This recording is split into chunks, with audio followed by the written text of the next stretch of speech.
Gospel of John the 6th, feeding The the Gospel of thousands. John 6, feeding the 5,000s.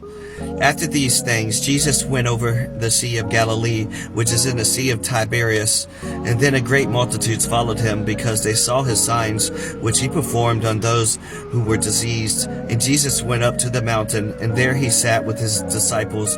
And now at the Passover, a feast for the Jews, was near. Then Jesus lifted up his eyes, seeing the great multitudes coming towards him. He said to Philip, "Where shall we buy bread, that these may eat?"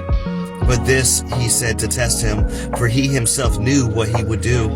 Philip answered him, 200 denarii worth of bread is not sufficient for them, that every one of them may have a little. And one of his disciples, Andrew, Simon Peter's brother, said to him, "There is a lad here who has 5 barley loaves and 2 small fish, but what are they among so many?" Then Jesus said, "Make the people sit down." Now there was much grass in the place, so the men sat down in numbers about 5,000.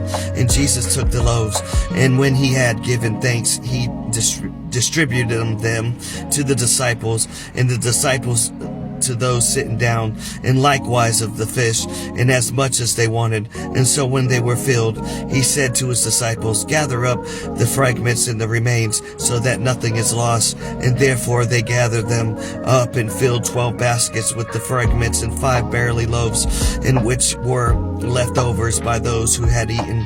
And then those men, and when they had seen the signs that Jesus did, said, "This is truly the prophet who is to come into the world."